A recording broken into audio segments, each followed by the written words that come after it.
Hi everyone, this is a very quick video to clarify a couple of things about how we're doing peer review this week. It's very important that you watch this video because I feel like quite a few people aren't quite getting it right. That of course means it's my fault for not explaining it clear enough. So I'm trying to do my part and clarify, then hopefully you'll take your part seriously and make sure that you fix up anything incorrect. So down under week 4 in Canvas, you see there's a place to submit the first draft of your literacy narrative. And of course it looks like this. You have a place you can submit a link. We've talked before about how do you get the right link. You know, it says be extra sure to check the permissions. How do you get the right link to share here? Well, let's say I have a Google Doc open. And remember, by default, Google Docs are private. No one else can see this because it's in my account, the account that is logged in up there as me. So what I need to do is first do what a lot of people did. I first need to share to get a link that anyone can see. So for instance, what I did was I clicked the blue share button. I get this screen, of course, on a desktop or a laptop. And right now it's restricted. So I'm going to click change to anyone with the link. And look what happened. Now anyone with the link can view it. So quite a few people copied this link and put it back in here in the assignment. In most cases that would be correct, but in this case it's not. And that's the reason for that is because we're going to comment on each other's Google Docs. So no one can comment or edit on this when the only thing you did was change it to anyone with the link can view. So the next step that you have to do is anyone with the link can comment.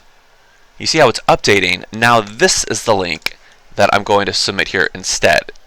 Now if you already submitted an incorrect link, what I did is I already emailed you. If you check your rockford.edu email, you'll see that I wrote to you and said, hey, can you change the permissions? And you might be like, I don't know what he's talking about. What am I supposed to do? All I'm asking you to do is open up the same link that you already updated. You don't have to go back to Canvas. Just in Google, open up the same document you already submitted. Click share again. Click change down here and change it to anyone with the link can comment. As long as you do that, we'll be able to comment. If you want to change it to edit, that is fine too. The difference is that an editor can actually change the text in there. That means that like if you shared this with me, I would be able to like literally type into the actual document. I don't really care if you choose comment or edit. It just has to be one or the other. Okay, so now the next question is, once this is shared that way, you know, in this place, like I pointed out, how are you going to comment on each other's work? Well, let me go back to Canvas again. Back here under week 5, you see your homework for this week is add 4 side comments and 1 end comment to your group members' Google Docs before your class time. So some of you are meeting on Wednesday, that's September 16th. Some of you are meeting on Friday, September 18th. Even though it says September 16th for everyone, it's actually okay if you don't submit your peer reviews until right before your class starts. Of course, don't do it at the very last second, but Friday people, yours aren't due until Friday, just so you know. Okay, so if you click this how we'll peer review each other's essays, you'll see in here, as I showed you in class last time, that you're in the same groups as before. So what I'm doing is I'm going in and manually sharing your Google Doc with these people. So let's say you're in group 1 in the 10 a.m. class. Let's say I'm looking at Edith's essay. Well, what I would do is I would open Edith's essay in Google Docs, and then I would manually share it with Evelyn, Nate, and Taj. I would do that personally with the same share buttons. I click share, and I add people here, like I literally type in their Gmail addresses.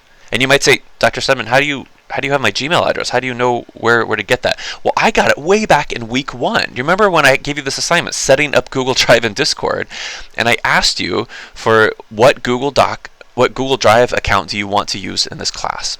So I'm sharing it with whatever you shared with me way back on August 21st. I know that was weeks ago. So how do you get to them? Well, you have 2 options.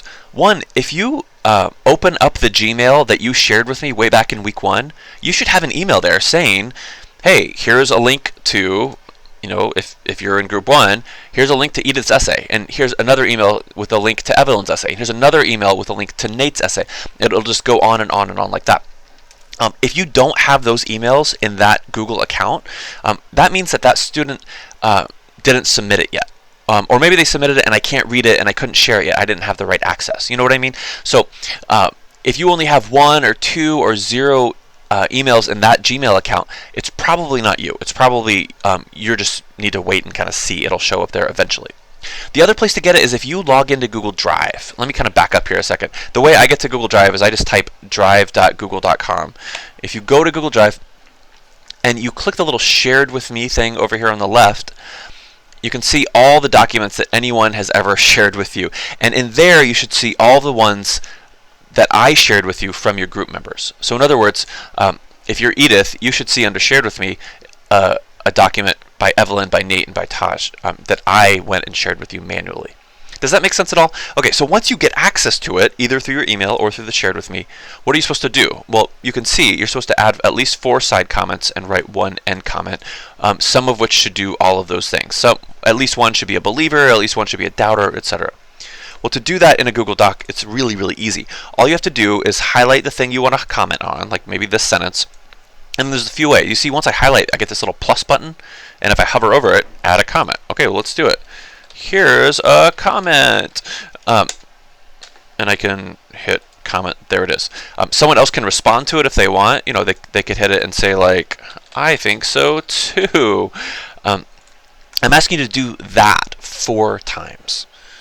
So at least somewhere in there, at least 4 times, you're going to add a comment.